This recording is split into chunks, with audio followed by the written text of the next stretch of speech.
It feels good to say that Jackie Chan has finally made a great film after a constant slew of terrible to mediocre films released in the past few years. Don't get me wrong, The Shadow's Edge is not an amazing film that people must watch, but if you're a Jackie Chan fan or a fan of half-decent thrillers, then Shadow's Edge is worth a watch. The Shadow's Edge sees a team of thieves stealing some cryptocurrency from a rich individual. During their heist, the tech guy notices a large sum of money that was presumed missing. This perks his interest, so he investigates further, resulting in them getting a tad over their time limit to escape, which results in the police showing up and giving chase. Their team leader, Fu Longshen, played by Tony Leung, quickly springs to action, guiding the thieves through every step in evading the police. The thieves manages to escape using their highly capable hacking skills. Realizing the high-tech competency of the thieves, the police enlist in the help of Wang Du-zhong, played by Jackie Chan, who is this highly regarded surveillance police officer. With Du-zhong's help, he puts together a crack team of individuals using old-school methods of human surveillance.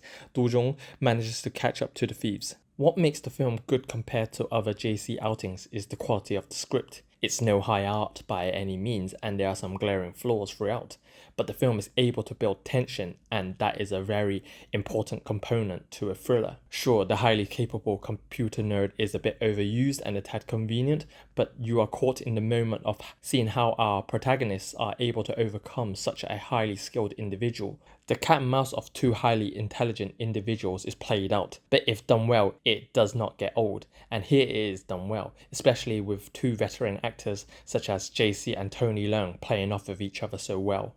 As with all recent JC films, he's been utilizing a huge cast of young individuals. For the majority of the time, it's a huge detriment to the film.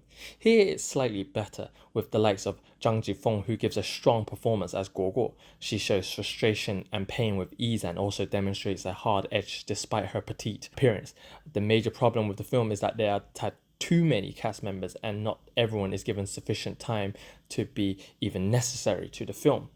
A death of a certain character lacks any real emotional impact, considering he is barely featured. The JC police squad dynamic is a bit weak, with everyone contributing very little to the whole proceedings. None of the thieves have any real personality, except a select few, and even the film kind of brushes it off during a moment where they are captured off screen. Tony Leung gives a fantastic performance, giving off menace, and there's a wile in his eyes and smile. He has this presence of cunning, yet also nurturing. Though I have to say he's aged a lot, yet this has not affected him looking highly competent in the action department. Qi Sa plays double duty as twin brothers, and he does a fine job showing cunning and also anger. There's also a surprising amount of comedy laced throughout the film, and it's actually effective, that actually lands. There's also a good number of cameos and guest appearances.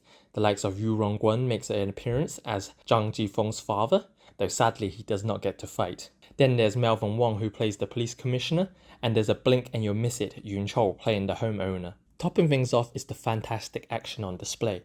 The fights are creative and has genuine impact. The only thing hampering the fights is the sporadic camera and quick edits that can get in the way. The film starts with a strong action sequence of police giving chase and then ending in an elevator fight that is not too dissimilar to Captain America: The Winter Soldier. After this, the film does slow down a bit to establish character, but halfway into the film, it gets rolling again, with a fight in an apartment seeing JC versus one of the young thieves. The fight is brutal and intense, featuring some fine choreography. There's also a shootout at a police station, and Zhang Zifeng gets a brief fight, which is also intercut with a fight scene between JC and Japanese martial arts actor Kenya Sawada, best known for Street Fighter and JC's very own Thunderbolt. While this is happening, there's also a major fight between Tony Leung's character and some thugs. As things start coming to an end, there's a heavily promoted fight in the laundry room, which harkens back to some old school JC slapsticks fights, though the fight can be at odds with the proceedings with how light-hearted it is compared to everything else. Then there is the final fight scene seeing JC go toe-to-toe with Tony Leung. Sure, there's an abundance of doubling done for both JC and Tony Leung, but it is done artfully, and it is to expect it from actors of their age. All this is to say that there's a lot of action spaced throughout the film, and each one is different and creative enough to satiate martial arts fans. JC is not as spry as he used to be, and his fights are more grounded and consist less of the fancy acrobatic movements. The acrobatic stuff are left to the younger actors. Chaney, who is a Taekwondo champion and is most notable for his role in Enter the Fat Dragon, does a lot of the fancy moves. The film does also kind of overstays its welcome, where it could have tied up everything nicely at a certain moment, but it chooses to extend it in a very unnecessary way. It also seems that the film wanted to be a commentary on AI surveillance, but they don't know what they wanted to say. The opening sees the police utilizing an AI computer making wrong decisions, and the commander chooses to turn off the system. But nearing the end, they choose to reboot the system and let it make decisions, leading to a positive outcome, which is a rather conflicting message. I was not a big fan of Ride On by director Larry Yang, which also starred JC, and I thought it was okay at best, saying that it is still miles above anything Stanley Tong has given us. And when I saw The Shadow's Edge was to be directed by Larry Yang, I was worried. But rest assured, this film is nothing like Ride On. Sure, there is no signature style or anything that stands out, but it's a solid and competent film, and I think this is what we need. If you sit through their credits, there's this scene with a major twist and a sequel baiting. It's a bit forced, but if they can do similar magic to what they have done here, then it's more than welcome. I'm very happy to say that this is a very good film for action fans, thriller fans, and definitely JC fans.